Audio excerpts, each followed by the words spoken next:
Assalamualaikum warahmatullahi wabarakatuh. Perkenalkan, nama saya Melin Ayustina dari kelas SI 1 SP dengan NIM 2014-1020P. Di sini saya akan menjelaskan tentang virtual reality dan multimedia. Nah, berikut penjelasan dari saya. Nah, pertama kita akan membahas pengertian dari virtual reality itu sendiri. Nah, virtual reality itu atau realitas maya itu adalah teknologi yang dibuat sehingga pengguna dapat berinteraksi dengan suatu lingkungan yang disimulasikan oleh komputer atau disebut juga computer simulated environment. Nah, suatu lingkungan sebenarnya yang ditiru atau benar-benar suatu lingkungan yang ada di dalam imajinasi. Nah, dapat kita simpulkan secara sederhana, virtual reality ini adalah pemunculan gambar-gambar 3D atau 3 dimensi yang dibangkitkan komputer sehingga terlihat nyata dengan bantuan sejumlah peralatan tertentu. Ciri terpentingnya adalah dengan menggunakan perangkat yang dirancang untuk tujuan tertentu.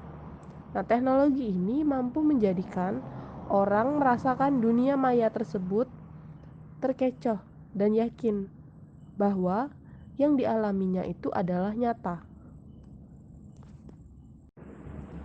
Nah, selanjutnya ada konsep dan pengembangan dari virtual reality skill. Nah, istilah realitas maya ini tidak pasti asalnya.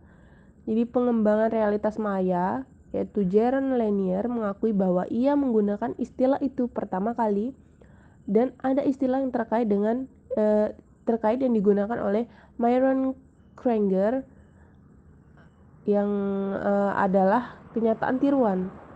Itu telah digunakan sejak tahun 1970. Nah, virtual reality sendiri itu sering digunakan untuk menggambarkan berbagai aplikasi, umumnya terkait dengan bidang yang mendalam, dengan sangat visual, kemudian 3D lingkungan. Nah, CAD pengembangan perangkat lunak, akselerasi perangkat keras grafik, kemudian ada kepala mon display dan sarung tangan database dan miniaturasi telah membantu mempopulerkan gagasan tersebut. Nah, jadi ada 2 syarat yang harus ada di dalam virtual reality ini. Nah, syarat-syarat tersebut yang pertama itu adalah gambar grafis atau penglihatan 3D yang nyata menurut perspektif penglihatan pengguna. Kemudian kemampuan untuk mendeteksi gerakan-gerakan pengguna seperti gerakan kepala, kemudian arah bola mata, dan untuk menyesuaikan grafis yang dihasilkan supaya menyesuaikan perubahan dunia 3D-nya. Nah, saat berada di dalam virtual reality, pengguna akan merasa melebur seolah menyatu dengan dunianya. Jadi pengguna itu bisa berinteraksi dengan objek-objek yang ada di sana. Nah, hal ini disebut dengan telepresence. Jadi ini istilah misalnya kita sedang bermain game misalnya dengan virtual reality, jadi kita itu seolah-olah berada di dalam sebuah game tersebut. Nah, selanjutnya ini ada contoh dari aplikasi virtual reality. Itu yang pertama ada periklanan televisi interaktif, multimedia merchandising, atau cara perusahaan untuk menjangkau dan melayani pelanggan. Kemudian ada merchandising kiosk, ada video kiosk, kemudian lagi ada virtual shopping, lalu compression shopping, dan yang terakhir adalah mass market application. Nah, itu tadi sedikit penjelasan tentang virtual reality. Nah, selanjutnya kita akan membahas tentang multimedia. Nah, yang pertama kita bahas dari sejarah multimedia. Nah, untuk sejarahnya itu sendiri, istilah multimedia itu berawal dari teater, bukan komputer. Atau dapat diartikan itu multimedia itu pertunjukan yang memanfaatkan lebih dari satu medium, seringkali disebut pertunjukan multimedia. Nah, lalu sistem multimedia ini itu dimulai pada akhir tahun 1980-an dengan diperkenalkannya HyperCard oleh Apple pada tahun 1987 dan pengumuman oleh IBM pada tahun 1989 mengenai perangkat lunak Audio Visual Connection atau AVC dan Video Adapter Card PS2. Nah, kemudian pada tahun 1994 itu diperkirakan ada lebih dari 700 produk dan sistem multimedia di pasaran. Lalu multimedia itu memungkinkan pemakai komputer untuk mendapatkan output dalam bentuk yang jauh lebih kaya daripada media tabel dan grafik konvensional. Nah, pemakai tentunya dapat melihat gambar 3D, kemudian ada lagi foto, video bergerak atau disebut juga animasi, dan mendengar suara stereo, perekam suara atau alat musik. Nah, ada beberapa sistem itu di multimedia itu bersifat interaktif, memungkinkan pemakai memilih output dengan mouse atau kemampuan layar sentuh untuk mendapatkan dan menjalankan aplikasi tersebut. Nah, selanjutnya ini kita bahas dulu tentang pengertiannya, yaitu multi. Multi itu artinya banyak. Jadi dari penggalan kata multimedia ya. Nah, sedangkan media itu merupakan sarana berkomunikasi untuk melewatkan informasi. Jadi pengertian multimedia secara keseluruhan itu dapat diartikan suatu sistem yang terdiri dari perangkat keras, perangkat lunak, dan alat-alat lain seperti televisi, monitor video, dan sistem piringan optik atau sistem stereo yang dimaksudkan untuk menghasilkan penyajian audio visual yang utuh.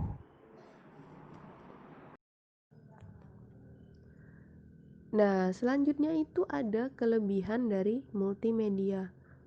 Nah, dari berbagai media informasi, multimedia itu memiliki suatu kelebihan tersendiri yang tidak dapat digantikan oleh penyajian media informasi lainnya. Nah, kelebihan dari multimedia ini adalah menarik indera dan menarik minat. Karena merupakan gabungan antara pandangan, suara, dan gerakan. Seperti misalnya iklan. Sebuah iklan itu merupakan multimedia karena di sana terdapat pandangan atau looknya, kemudian ada suara dari si pengisi iklan, kemudian ada gerakan yang menarik. Nah, jadi di antara komponen-komponen tersebut itu merupakan kelebihan dari si multimedia ini sendiri, karena membuat seseorang yang menonton iklan tersebut tertarik untuk membeli sebuah produk atau memakai jasa yang ditawarkan, atau juga untuk hal-hal lain yang merupakan penawaran dari iklan tersebut. Jadi seperti itu untuk kelebihan si multimedia daripada media informasi lainnya. Nah, kemudian untuk komponen dari multimedia ini ada beberapa komponen. Di dalam sistem multimedia itu ada teks, kemudian ada audio, ada animasi, ada grafik, ada video, ada komputer interaktif. Nah, di sini kita akan membahas satu persatu pembahasan dari komponen multimedia. Yang pertama itu ada teks. Nah, teks itu bentuk data multimedia yang paling mudah disimpan dan dikendalikan. Itu adalah teks. Nah, teks dapat membentuk sebuah kata. surat, atau narasi dalam multimedia yang menyajikan bahasa, kemudian kebutuhan teks bergantung pada pengguna aplikasi multimedia. Jadi misalnya ada orang yang tidak membutuhkan teks-teks yang berwarna, ada juga yang membutuhkan teks yang berwarna. Nah, itu tergantung kebutuhan si pengguna teks tersebut. Nah, kemudian selanjutnya ada image grafik. Nah, alasan untuk menggunakan image atau gambar dalam sebuah presentasi atau publikasi multimedia itu adalah karena menarik perhatian dan dapat mengurangi kebosanan dibandingkan dengan teks biasa tanpa gambar. Jadi gambar dapat meringkas atau menyajikan data yang kompleks dengan cara yang baru dan lebih berguna. Nah, gambar juga berfungsi sebagai icon yang dipadukan dengan teks dan merupakan opsi yang bisa dipilih. Jadi ketika kita memilih membuat sebuah karya multimedia dengan gambar dan teks, itu adalah sebuah pilihan yang menarik. Jadi nanti orang-orang yang menonton itu akan tertarik melihatnya daripada kita misalnya hanya memakai teks untuk menjelaskan sebuah produk tersebut. Nah, selanjutnya ada bunyi atau disebut juga audio. Nah, pada PC multimedia itu tanpa bunyi itu disebut unimedia. Nah, bukan multimedia. Nah, bunyi dapat ditambahkan dalam multimedia melalui suara, musik, kemudian efek-efek suara lainnya. Suara itu dapat berupa suara manusia atau suara hewan atau suara-suara alam seperti suara angin atau suara hujan. Nah, itu bisa ditambahkan ke dalam sebuah produk yang akan kita buat. Kemudian musik. Nah, musik itu bisa kita tambahkan juga sesuka kita. Musik apa saja. Dan efek-efek suara. Nah, efek suara ini seperti misalnya suara hujan tadi, suara hujan atau suara angin. Nah, itu merupakan efek-efek suara atau efek ada lagi efek suara misalnya ranting jatuh. Nah, itu juga merupakan efek-efek suara. Seperti halnya grafis tadi dapat membeli ataupun menciptakan sendiri. Jadi kita bisa membeli suara-suara atau mendownload suara-suara tersebut, efek-efek suara atau yang lainnya itu di internet. Nah, ataupun kita juga bisa membuatnya sendiri. Misalnya kita membuat suara percikan air sendiri, itu bisa kita lakukan sendiri. Nah, selanjutnya ada video. Nah, video ini menyediakan sumber daya yang kaya dan hidup bagi aplikasi multimedia. Nah, jadi video ini akan menambah ketertarikan orang-orang untuk menonton atau ketertarikan orang-orang untuk misalnya menerapkan sebuah misalnya kita akan membuat sebuah tata cara. Nah, ketika kita menggunakan video itu orang-orang akan lebih mudah mengerti daripada misalnya kita bandingkan misalnya kita menggunakan teks. Nah, itu orang-orang akan lebih sulit mengerti. Tapi kalau dengan melihat praktek secara langsung misalnya dalam video, nah itu masyarakat dan orang-orang awam tentunya lebih dapat cepat mengerti. Nah, selanjutnya ada animasi. Nah, dalam multimedia, animasi sendiri merupakan penggunaan komputer untuk menciptakan gerak pada layer. Jadi misalnya kita memakai aplikasi untuk membuat sebuah animasi. Jadi animasi-animasi itu untuk menciptakan gerak-gerak pada layer sebuah aplikasi untuk menciptakan multimedia. Seperti misalnya kalian menggunakan aplikasi animasi Adobe After Effects. Nah, itu dia bisa menciptakan gerak-gerak pada per layernya. Jadi di sana kita bisa mendesain sendiri bagaimana kita akan membuat sebuah animasi untuk video kita atau untuk iklan kita atau untuk misalnya film kartun di televisi itu bisa.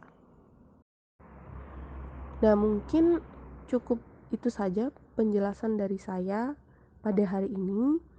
Jika ada salah kata, salah pengucapan, atau mungkin video yang saya buat ini terlalu sederhana, saya mohon maaf yang sebesar-besarnya. Terima kasih telah menyaksikan video ini. Saya akhiri. Assalamualaikum warahmatullahi wabarakatuh.